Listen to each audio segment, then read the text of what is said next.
Making women happy. The following is a reading of an article authored by Diana Davison and John Hempling. Men want women to be happy. Women, for their part, want men to want women to be happy. When women fail to be happy, it's often a lever motivating men to act on their behalf, because men actively want women to be happy. They are susceptible to such manipulation. Women as a class have the unrecognized disadvantage that they are the arbiters of social reality. The disadvantage is that, wielding this power, they are never required to become adults. Of the examples that could be provided to illustrate this assertion, the need for brevity limits us to only a few. Due to women's superior and moral status, and men's reliance on female approval for identity, the common designation creep carries great cultural power. It is a dreaded condemnation.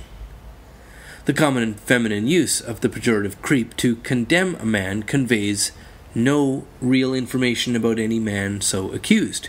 The term creep reflects only the emotional state of a woman using that slur to marginalize or to silence her victim. In social reality, women decide among themselves who has value and who doesn't. A man is either good or bad based on the designation of the females around him.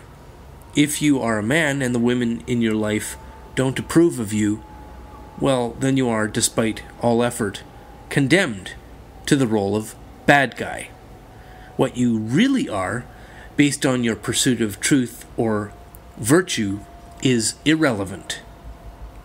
In modern disaster reporting, the phrase women and children persistently reminds us just whose deaths matter. In contrast, dead men are relegated to job titles such as miners or workers.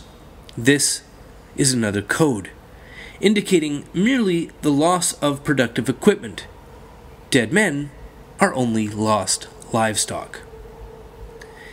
In November of 1998, Hillary Clinton stated during a speech that women have always been the primary victims of war. She continued, "Women lose their husbands, their fathers, their sons in combat. Women often have to flee from the only homes they've ever known." Unsurprisingly, this did not end her political career. It's not surprising because men do not own their own lives. The loss of a male life in combat is a loss of a female possession, a loss of her provider. Men are so enslaved to women that the loss of their own life doesn't even belong to them as a hardship. The casual atrocity of Clinton's statement beggars description. Yet Clinton's opinion, rather than discrediting her as a monster, is accepted as an element of social reality. It is women who are the authors and the editors of Who Matters. Some women will feign ignorance of such power. Some women may actually be ignorant of the issue, but none of these women hesitate to use this reality for their own advantage. Susan B. Anthony, a feminist icon, famously let the cat out of the bag during a speech to a women's temperance dinner in 1849. She said, "It is generally conceded that it is our sex that fashions the social and moral state of society." The best current source of understanding the social climate is popular music. Music connects to the undercurrent of emotion behind the shared experience of people's lives. The content of the most popular music are ideas which resonate with the public because they confirm or amplify an opinion which is already known. A pop song will not succeed if the idea it conveys is not already widely shared. International icon and superstar Beyoncé Knowles summed up the state of affairs in her 2011 platinum single, Run the World. Girls, we run this mother, yo. Setting aside the biological programming of males to protect women, this is one of the reasons why men want women to be happy. It is as simple as the fact that girls run this mother, yo. Some of them men think they freak this like we do, but no, they don't. Make your check, come at they neck. Disrespect us, no, they won't. My persuasion can build a nation. Endless power with our love we can devour. You'll do anything for me. Speaking on behalf of women as a social caste, when this female entertainer says, do anything, she means it. And this is nothing new. During the First World War, women compelled men to enlist, to be shipped to the front lines, and to die in the freezing mud of the trenches. Women compelled men to die charging against machine guns over open ground, giving them tokens of shame in the form of white feathers. It was women using their social power to coerce men into a caricature of the so-called decent man, which compelled them to die horrible deaths. Unless they were willing to travel hundreds of miles from their homes to murder other men, or be killed by those strangers, they were deemed cowards. And all through feminine compulsion, in service of a squabble among the 19th century's royal families. 16 million soldiers and civilians died for female approval. Returning to Susan B. Anthony's statement, it is generally conceded that it is our sex that fashions the social and moral state of society. Women fashion the identities of men. Males are deemed good men or bad men by the evaluations of women. That is why men throughout history have killed and died for women, because women hold power over men's identities. Women give men worth, or they declare them worthless. It is why a woman merely offended by the speech of a man can, by expression of her offense, motivate the violence of other men against whatever male voice she wishes to have silenced. The idea that women are less powerful, or that they are oppressed, or that they are ruled over by a patriarchy is absurd.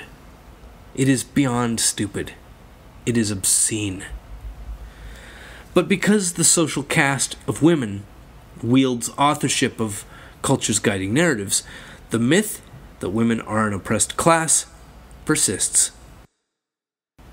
Good men obediently nod their heads and agree that women are oppressed, downtrodden, marginalized, and so on, because women own men's identities. Good men do as they are told. This agreed-on oppression is, of course, the justification for changes to law, to social policy, and the endless exclusion of men from normal human consideration. One of the exclusionary tactics is the manufacturing of a cultural narrative condemning men to the role of villain and women as their perpetual victims. Rape culture is the name given by feminists to the ridiculous idea that our society cleaves to a set of assumptions and ideals which promote and facilitate the crime of rape as a method of controlling women. Aside from rape being a crime with severe consequences in law, their narrative is contradicted by the fact that of all violent crimes tracked by law enforcement, rape has the lowest per capita incidence. That is the power of authorship of our social narrative, owned by the women caste. A broader example of female favoring distortion is feminism itself. That female-centric phenomenon, which is common in cultures around the world, it is sometimes described by the label gynocentrism. In 2014, a growing fraction of Western women have begun to reject identification with the feminist brand name. Some of this is simple and honest rejection of the degradation of women as incapable and hapless permanent victims. But some of these women rejecting feminism have other, more covert reasons for their public positions against the F word. A great many men, after weathering years of public rhetoric about what subhuman, malevolent, and masculine filth they are, have become hostile to that gender ideology. They've also become hostile to the women who have, for multiple generations, sat quietly and passively as men were publicly vilified and legally marginalized for feminine gain. Any man who dares to wonder how hateful and violent women will become before it ends does so only quietly in a darkened room. The betrayal by women for whom men have historically killed, died, and sacrificed is too painful for most to voice out loud. Male challenges to the feminist movement and their narrative are met blandly, with the standard dictionary definition of equality. Debate, as they see it, is a male activity with which they will not engage. The ideology's apologist reliance on a dictionary assurance that it is the simple pursuit of equality is predictable, repetitive, and ever more inadequate. Women to date have been content to remain silent. Women have been content to collect the social, legal, and economic benefits of victim class status, while the other half of the human race has been trampled on. In growing numbers, men have had enough, not just of feminism. Men have also had enough of the indifference and the silence of their female contemporaries, who, by inaction, have assented to the escalation of a truly malevolent public ethic. Nothing strengthens authority so much as silence.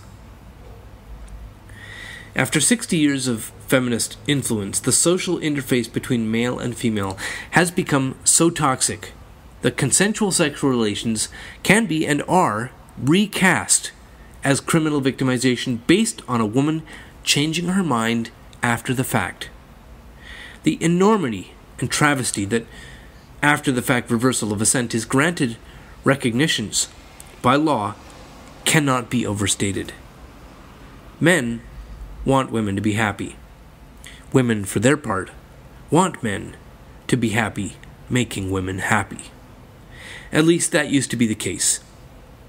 Men in increasing numbers are indifferent to the opinions and the feelings of their female contemporaries. In fact, in the deafening silence from most women to the runaway toxicity and the virulent hatred of the ideology claiming to speak for them, a growing number of men are now hostile to women.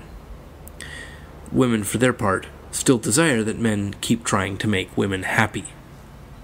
And some, in an effort to reverse the impact of feminine cultivation of men's indifference, have photographed themselves holding up small signs rejecting feminism and have posted those pictures on the net.